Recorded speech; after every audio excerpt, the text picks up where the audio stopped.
Stonehenge, England's most mysterious ancient monument. On a site older than the pyramids of ancient Egypt, 85 massive stones, some weighing more than 40 tons, stand guard on a remote and windswept plain. Why is it here? What's it for? How was it built? The answers are lost in the mists of time. Myth links Stonehenge to England's mysterious druids, Celtic priests said to have practiced ritual sacrifice. Now, naked science asks the question, who built Stonehenge? And unmasks the face of a man who may have helped build this astonishing ancient monument.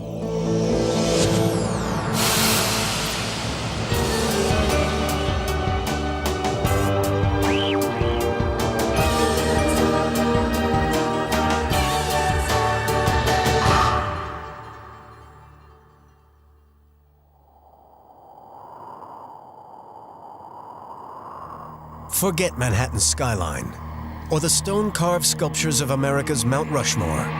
This construction job was really tough. No cranes, no hoists, no machinery. Just massive rocks, some heavier than a fully laden 18-wheel truck. A structure so old that the rocks could only have been heaved into place by sheer muscle power alone. Still standing thousands of years later, dramatic and moody, Stonehenge dominates Salisbury Plain in southern England. It has fascinated people since before recorded history and still captures imaginations today. Amazingly, unlike most ancient ruins, this is not incomplete ruin. It's pretty much today how its architects wanted it to be. Very open plan, great ventilation, a little light on a roof, but a strong and ultimately long-lasting construction. No one knows what such a design might have been for. It's not recognizable as a church or a temple or a long-abandoned building. It just sits there in massive ancient splendor, being Stonehenge. One thing it has done over thousands and thousands of years is fascinate all those who come here. To think that people that built this did all that they did to build it, it's tremendous. I mean, just look at it. It's unbelievable. It's a magical place. In the public mind, Stonehenge has long been associated with one mysterious peoples, the Druids. The Druids were known as wise men, teachers and religious priests for the Celtic peoples ruling much of northern Europe more than 2,000 years ago. They believed in the immortality of the soul, sometimes making human sacrifices to aid Celtic warriors in battle, or as a ritual to cure the gravely ill. Those claiming to follow the ancient Druid ways still meet here at summer solstice, June 21st, the longest day of the year, when the sun rises directly into the heart of the circle. The monument's central axis aligns closely with the midsummer sunrise. Nowadays, these summer solstice celebrations turn into lengthy public parties. But in times past, long before the birth of Christ, these stones have probably witnessed real Druid ceremonies. Bodies have been found in this area, not the victims of Druid sacrifice, but human remains more than 4,000 years old. Could such bodies help solve the mystery of who erected these stones? It is a structure that lies at the heart of an area of England, steeped in monuments to now long-forgotten pagan religions.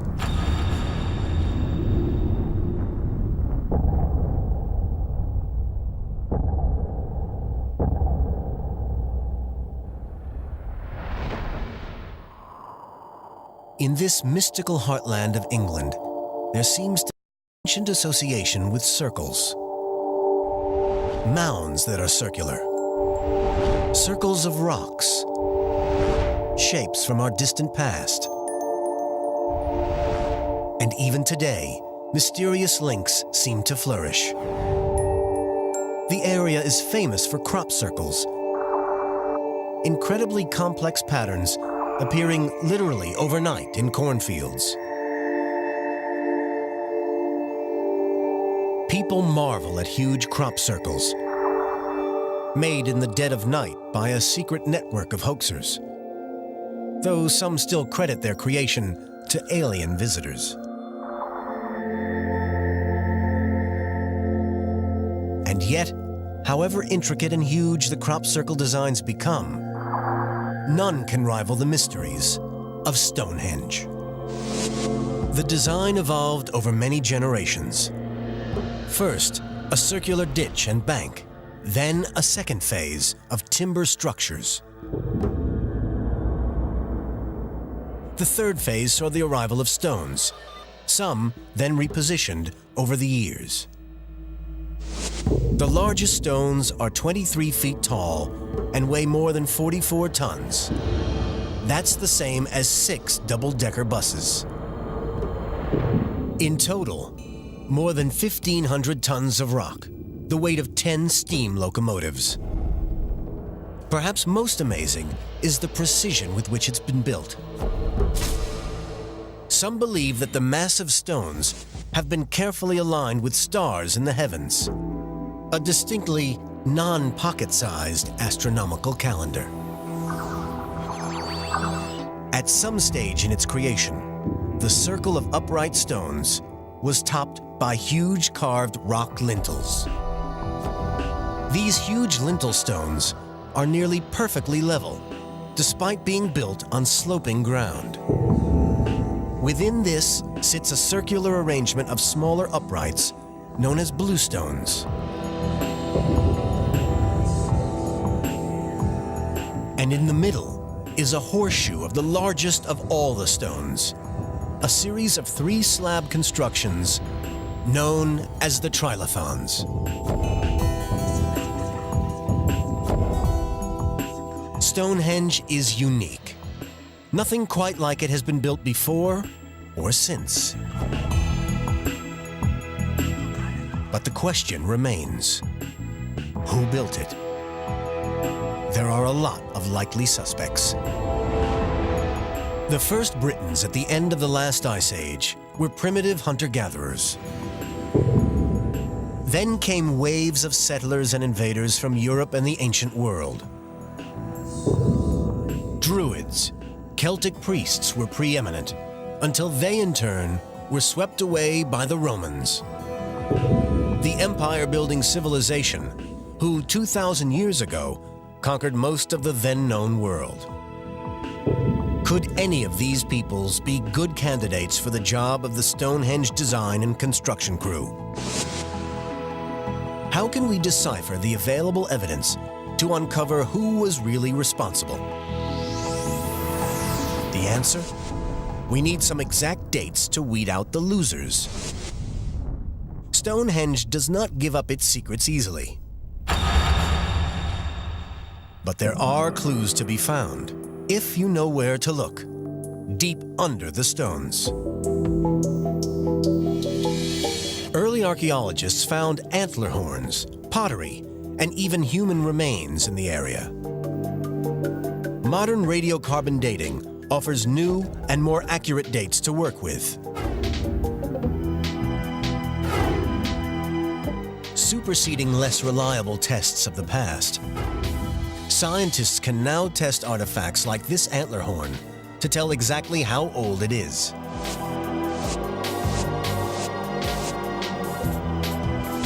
And because it was buried directly underneath the stones, it tells us the most likely date when Stonehenge was built.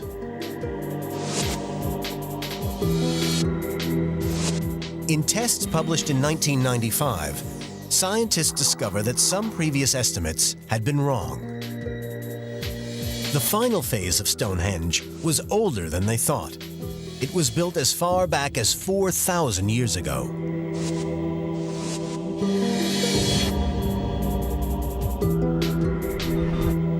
It's been stunning news for archaeologists such as Mike Pitts. The new radiocarbon dating of Stonehenge has had the biggest impact on our understanding of the monument since we recognised it as something created by people many centuries ago.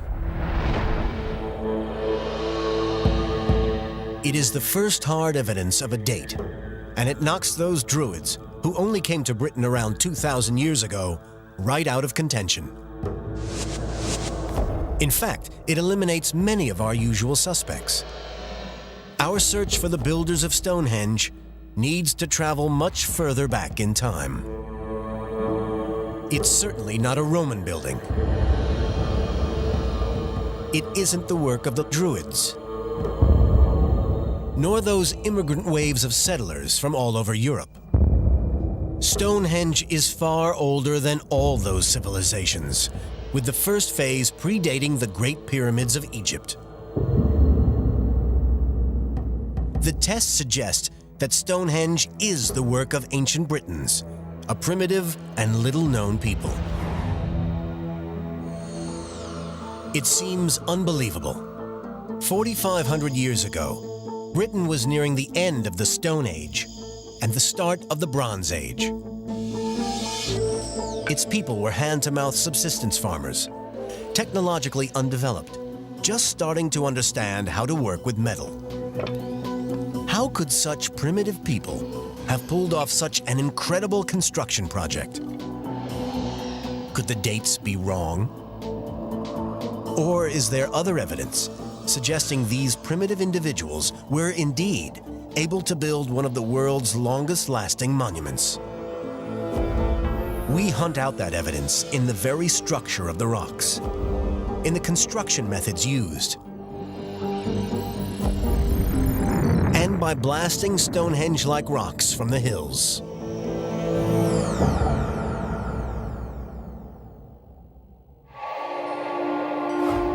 Examining Stonehenge, naked science has so far looked at ancient druid rituals, mysterious crop circles, and the idea that a primitive ancient people could somehow have erected this astonishing monument.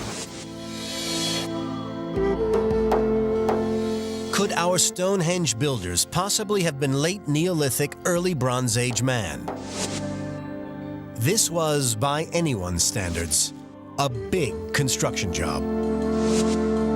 The first problem any ancient builders faced was getting hold of the construction materials, the stones that make up Stonehenge. And that was far from easy. There are two types of stones at Stonehenge. The smaller ones are called the blue stones, believed to have been hauled to the site before the larger sarsen stones. But once the sarsen ring had been erected, the builders seemed to have had second thoughts.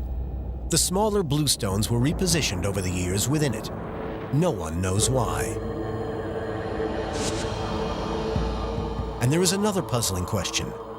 Just where had all these stones come from? In one case, the answer is easy. Similar rocks to the large sarsen stones can be seen some 20 miles from Stonehenge.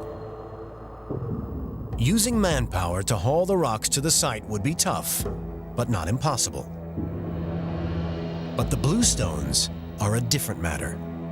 They're not from this neighborhood at all. In fact, even tracing their source isn't easy. The clues to where they originated can be found with the rock experts at the British Geological Survey. Here, in a vast collection, are rock samples from all over Britain, every one with its characteristic crystalline texture preserved as a microscope slide. And each specimen cross-referenced to the geological map of Britain. Is there a match between the rock type of the blue stones and a sample in the collection? And can that reveal the source of the stones anywhere in the British Isles? Under the microscope, the distinctive crystalline texture of the bluestones are a close match with samples already in the collection. They can even be traced to one specific location: the Preseli mountain range in southwest Wales.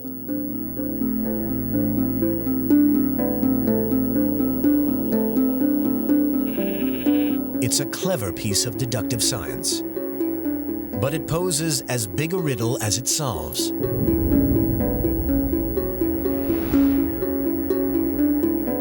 The Preseli Mountains are more than 200 miles away from Stonehenge. The journey kicks off in tough terrain, and then, just to make it tougher, involves crossing England's biggest tidal estuary.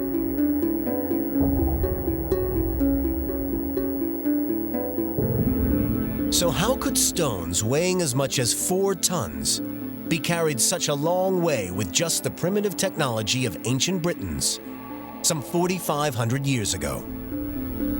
Perhaps one answer is they never were carried.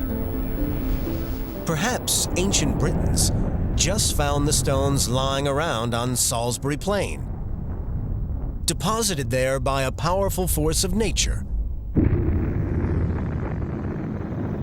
The movement of ice. England's Ice Age, when massive ice sheets spread down from the Arctic as far as southern England. Glaciers so powerful, they could easily sweep huge rocks across the landscape. Could such glaciers be responsible for shifting the bluestones? Naked Science visits the remote mountains of Wales to seek the answers. Local author and researcher Robin Heath is a man passionate about the mysteries of the Preseli Bluestones and ancient Britons. I get excited about coming up here because these are my ancestors, and this is the culture of Britain. Heath has been exploring here for the last 20 years, cataloging peculiarities about the stones, old artifacts which provide the latest clues for our investigation. Many of the stones here at Preseli have giant stone wedges stuck between them.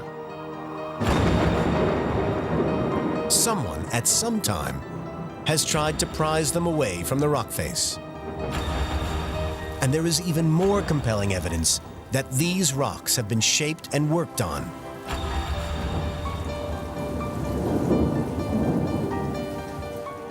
There are some stones that show evidence of being cut to size. And there are other stone tools being found by several people that appear to have been used for dressing the stone somewhat before its journey. The Stone Age tools found nearby suggest that these rocks were being worked by men around the time that the bluestones appeared at Stonehenge. But the most damning evidence that the glacier theory is most likely wrong lies, or rather doesn't lie, at Stonehenge itself. There are no other bluestones to be found where the monument stands on the vast expanse of Salisbury Plain. What sort of glacier would deposit only these few massive rocks and leave no other trace of its passage?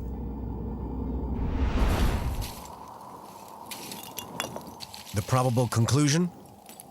It was our late Stone Age candidate who transported those stones, which begs the next question: how did they do it? Perhaps examining the management of modern construction projects would shed light on how primitive man could achieve such a seemingly impossible feat. Naked Science needed some rocks.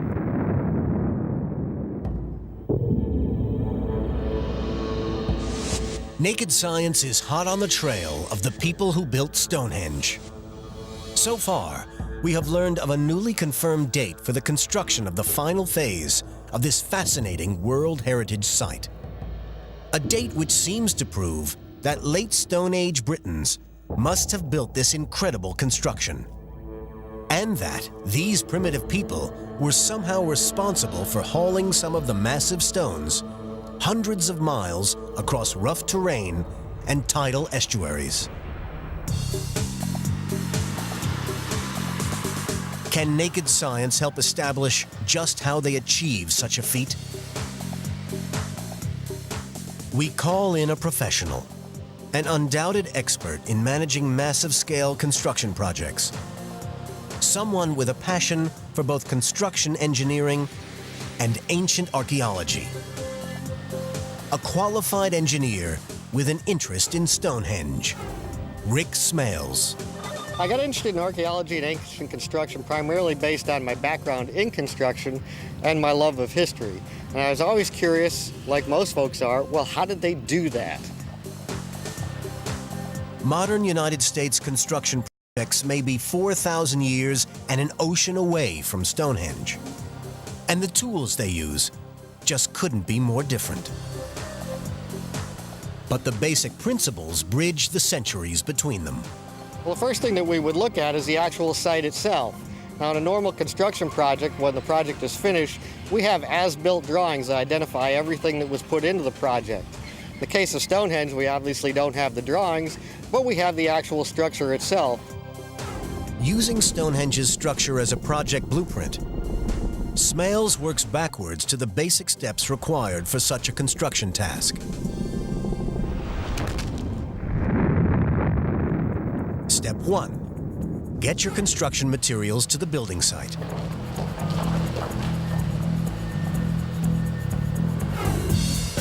Step 2. Work out how to use those materials to create your structure. Step 3. Calculate how much labor all this involves. Using Smales' 3 steps, it may be possible to work out how Stonehenge was built. Our first step, getting the materials. The 40-ton sarsen stones are relatively easy. They are believed to have been brought to Stonehenge from a site about 20 miles away.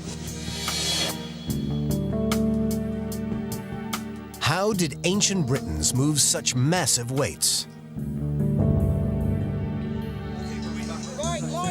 A decade ago, a team of engineers tried to solve this problem. With the help of volunteers, a wooden sled, and a lot of grease, they moved a 40-ton rock hundreds of feet. Still, nothing compared to the 20 miles that the ancient Britons would have faced. Even trickier would have been getting those blue stones 240 miles from the place where they were quarried in the mountains of South Wales to Salisbury Plain.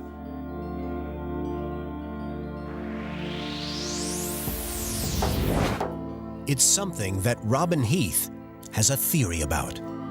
Well, as an engineer, you want to get the stones onto water quickly. In prehistoric times, if you could have got it down to the Cleddau River, 3 miles away, you've then got water most of the way to Stonehenge. Could Stone Age people possibly have had the technology to carry these 4-ton rocks over water? And can naked science devise a test to see if such a feat was truly possible? We need to build a boat, but what type? Archaeological evidence suggests that people from the Stonehenge era used a variety of different types of boats. The most common were log boats, a type of dugout canoe cut from an oak tree. Is it possible that these log boats could carry the sort of heavy stones required in the construction of Stonehenge? An unusual discovery at Shardlow Quarry near Nottingham, England in 1998 offers evidence that they could. When a flood washed away the mud from what appeared to be an old tree stump, something unusual appeared. Where a river had once been, emerged the remains of an ancient Bronze Age logboat. Even more interestingly, the boat was carrying an unexpected payload, more than half a ton of quarried rock. So, a logboat seems the logical choice for our rock-carrying demonstration. For that, we need a very large tree.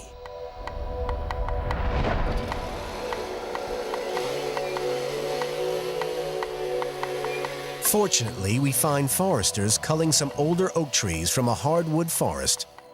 Perfect for our boat.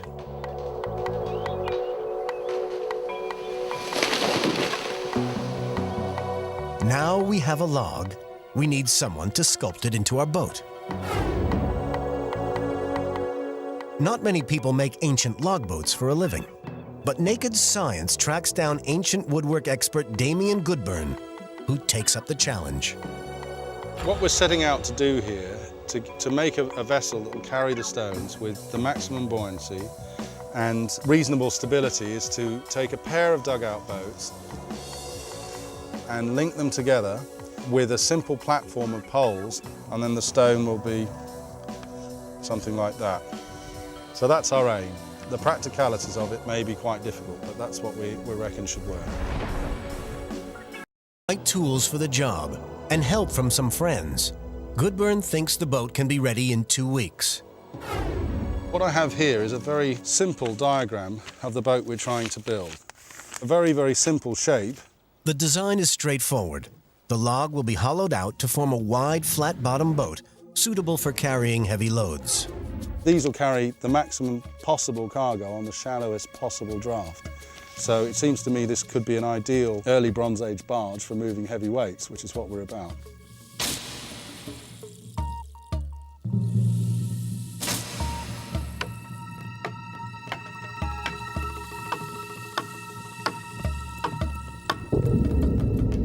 The first task is to cut off the top of the log, a technique called splitting, which uses chunks of wood to cleave apart the heavy oak.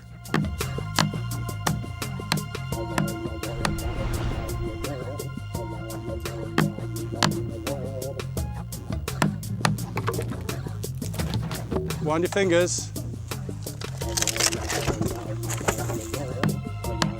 The team shows that the technology of the time would have worked.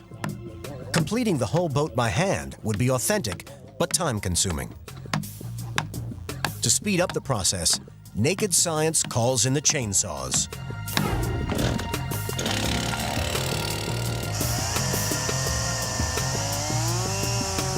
Our boat's construction is well underway, almost ready for its 2 greatest tests.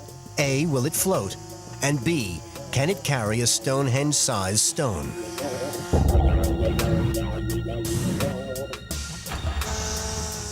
Assuming it floats, we need a very big rock.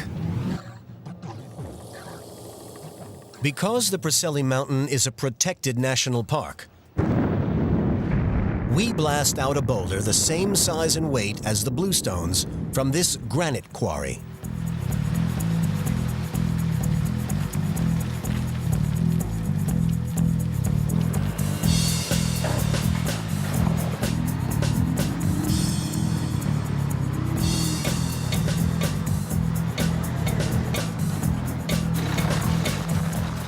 A substantial crane lowers the massive weight onto a sled at our boatyard.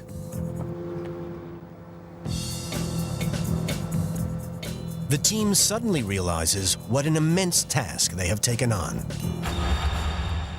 We've always known it's going to be too much to balance such a load on our one finished logboat. To make it work, another logboat built by Goodburn 14 years ago is standing by. If the team doesn't get the boat finished soon, they will miss the high tide, essential for launching the heavy weight of the boat.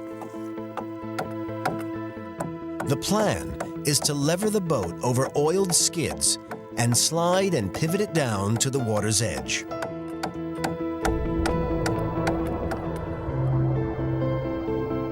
It's a nice idea in theory, but in practice, it seems Goodburn may have underestimated the weight not just of the stone, but of the boat. 1, 2, 3.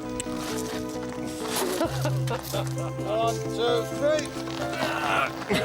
3. Eventually, with some extra effort, the log boat begins to gather some momentum.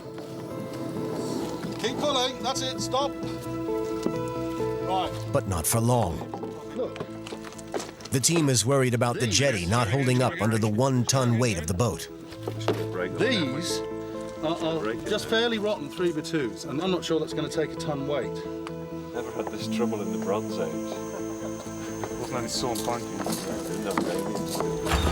1, 2, 3. Are you pulling?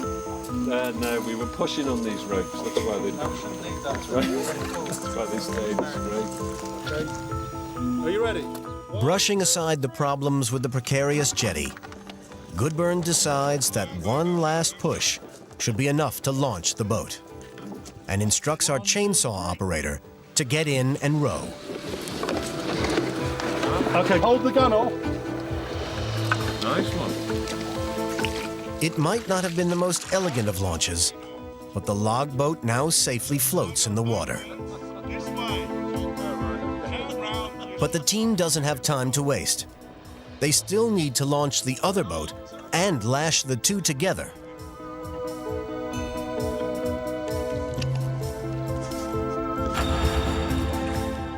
But one of them is sinking. Undeterred, the team presses on with lashing the boats together, which involves drilling holes in the side of the boat. Not something naked science would normally advise. That's done.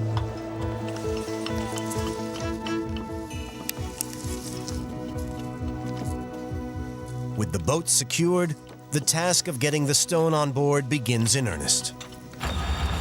Okay, you ready, people? Yep. 1, 2, 3.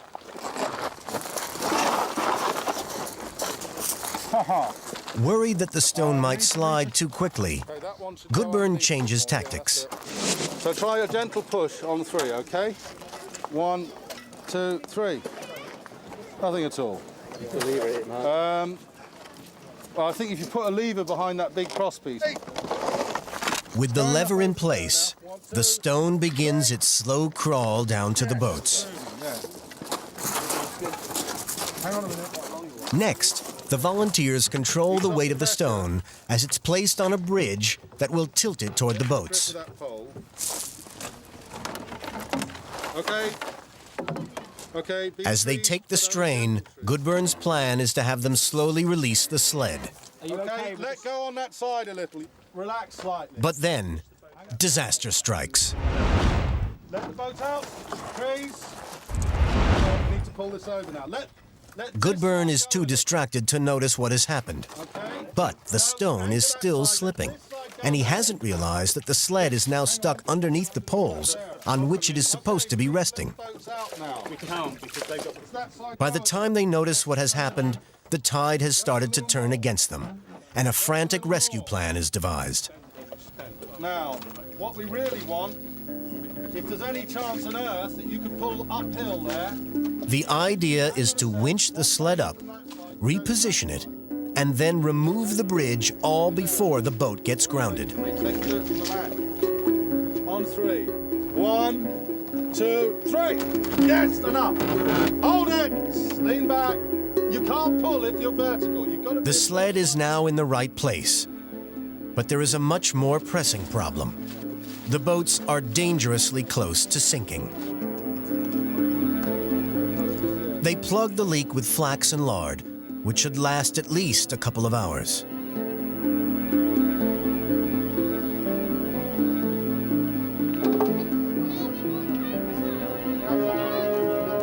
With the boat temporarily repaired, it's time to remove the bridge. Can you pull it right out now, please? Gently, not too fast. Okay, you can just pull it clear, okay. Now what do we do? Fortunately, someone comes up with a solution. And with one last use of the indispensable lever, the stone is leveled. That's the one.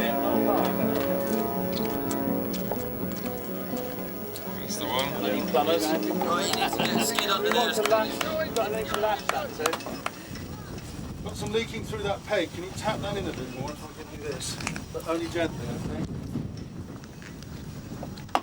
But with the leak still threatening to sink the boat, it's time to get afloat and run our experiment. The moment of truth. Could the combined technology of logboats and human power move a 4-ton stone across a tidal estuary? Or would the weight of the stone prove too much?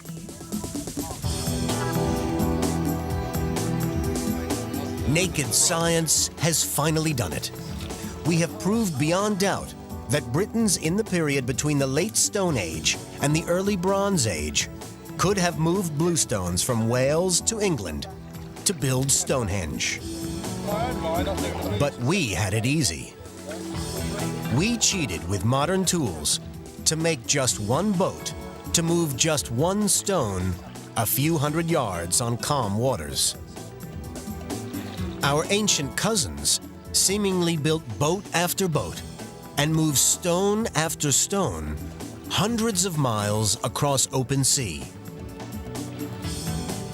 The scale of investment of time, human effort, and ingenuity is almost beyond comprehension. And this from a supposedly primitive people.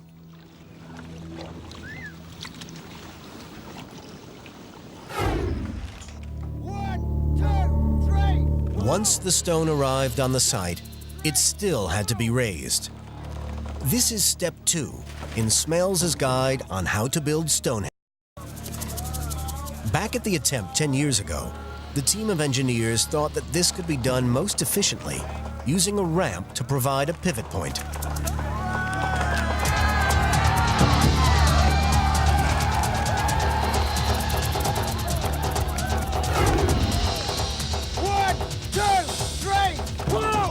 It seemed that raising the large topstones or lintels was not beyond Bronze Age Britons either.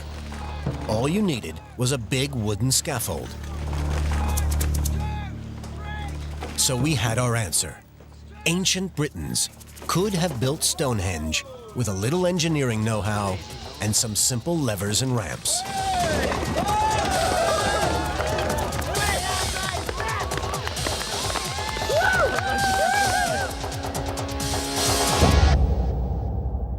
Armed with all the data, can Smales calculate just how many man-hours of labor it would have taken to carry out all of the work? We're looking at probably a peak workforce of maybe 300 people, taking on the short end, the quickest it could be built, maybe 2.5, 3 years, and using in the order of 1.5 million to 3 million labor hours. The work may have been spread out over generations, much like a medieval cathedral. But what could have possibly motivated them to undertake such a huge project?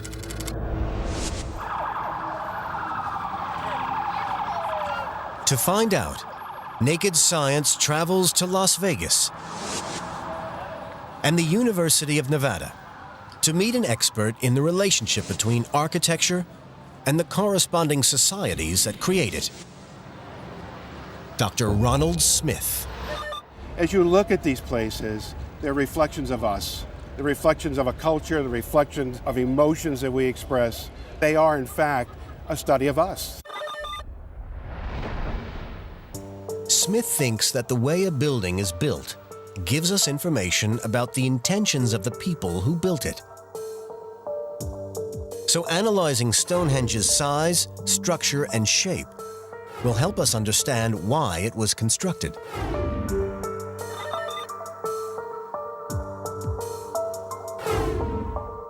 Smith explains his theory with a modern example, Las Vegas. Why, for example, are all the buildings so big? Large in America is seen as good, is seen as beautiful. We are a country of large things, from buildings to cars. Everything large is good here. An interesting theory. But then when you start to look around, you realize that people do interact with buildings and structures in an emotional way. So going back a few millennia, was there something about the size of the stones at Stonehenge that reflects why the monument was built? The great appeal of Stonehenge, the size of these huge stones. It's a place to celebrate, a place to worship, a place to acknowledge something greater than what is human, something bigger than what we are, bigger than the tribe, bigger than the community. It follows that the size of the stones might have been designed to tower over worshippers, reminding them of an omnipresent God, just like cathedrals through the ages. Stonehenge as a religious site is also a theory favored by Mike Pitts. They weren't accountants. Stonehenge was not a housing estate. It was a religious monument. Perhaps the mountain, the Braceli Hills, was a sacred mountain, and there was something about the rocks on it that, when they brought them to Salisbury Plain, allowed them to bring something of that magic into their own world. There are so many possible explanations, and whatever was going on, I think we can be pretty sure that there were many of these things happening. All this new information starts to reveal that ancient Britons at the time of Stonehenge might not be the primitive people we once thought. In our probe into the origins of Stonehenge, we have established that its builders had solved difficult engineering problems and coordinated construction on a massive scale. We underestimated the abilities of these ancient Britons. How could we build a more complete picture of these people to reveal the truth about the builders of Stonehenge?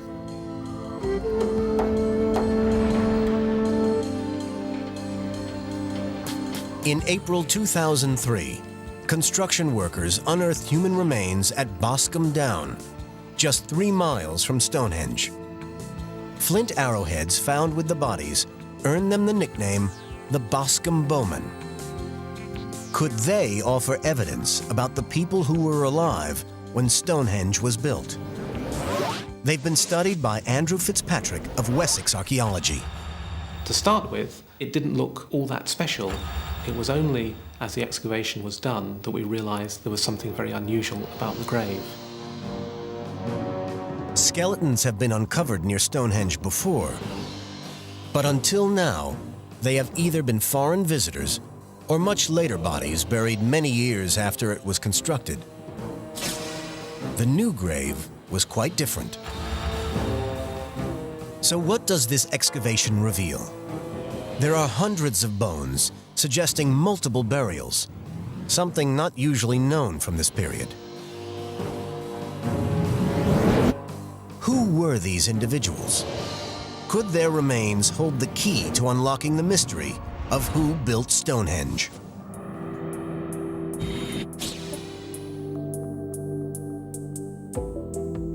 The next clues about this unusual burial come from Jackie McKinley.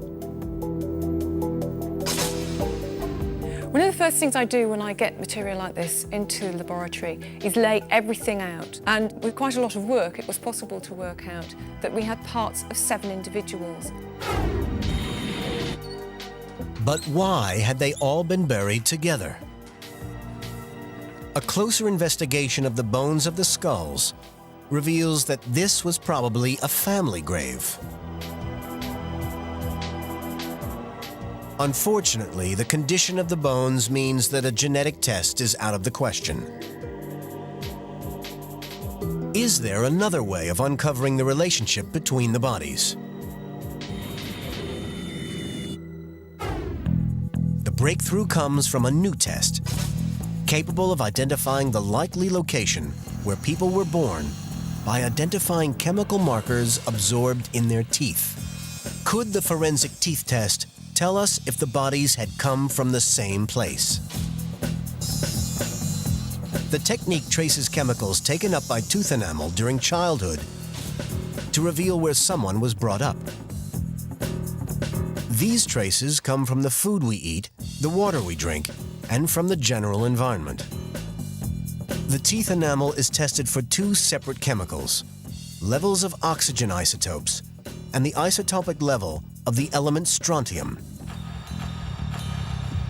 Each reading is compared to a map of known levels of oxygen and strontium to reveal the locality that has left these telltale chemical fingerprints in the teeth.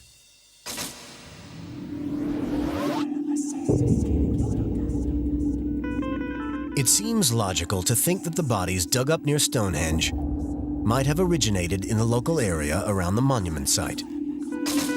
But the teeth tests reveal an unexpected result.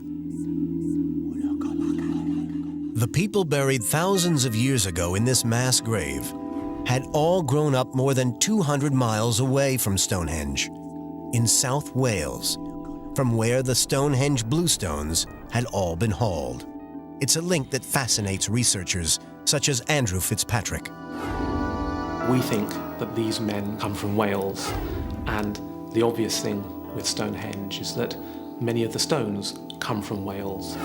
It's an incredible finding.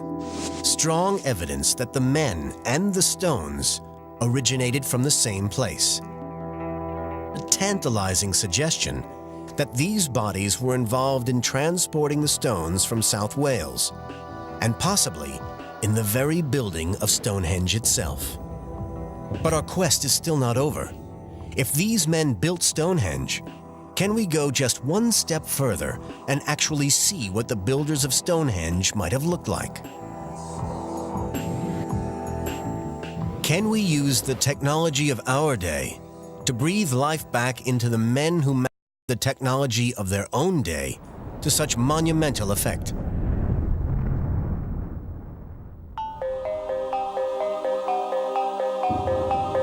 Taking the most complete skull, Naked Science conducts a unique experiment on a 4,300-year-old Stonehenge man. His bones are scanned into a computer, creating a three-dimensional image of all the skull fragments. And the computer calculates just how to rearrange the pieces of bone into an anatomically correct order. Then, it's up to the facial reconstruction team to try and assemble the jigsaw puzzle into a fully formed face.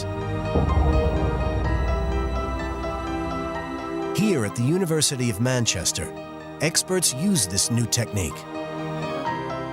Skilled facial anthropologists use advanced software to build layers of muscle.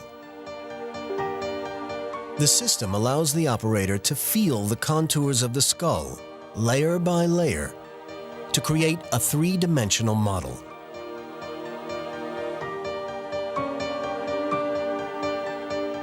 It takes many weeks of computer time, but finally, the mysterious and long-dead Welshman is ready to be revealed. We are about to become the first people for over 4,000 years to see the features of one of the men who may have built Stonehenge.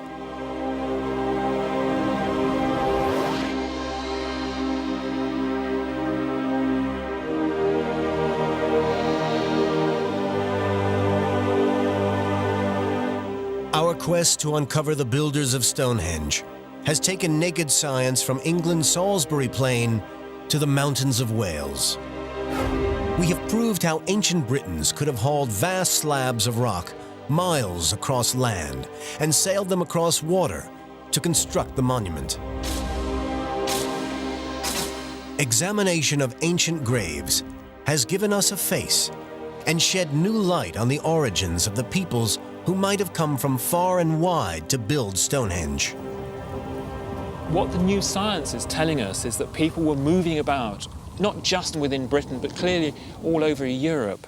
And that one, I think, imagines now that the construction of Stonehenge would have been known about at least all over southern Britain, and that this was almost part of the purpose of it for the people who built it.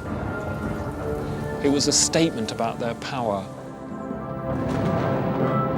We still remain with an enduring mystery and nothing but many different theories as to why it was built. The only certainty remains the stones themselves, a monument that has stood proud and immovable for thousands of years, an incredible monument to the incredible ingenuity of the human mind.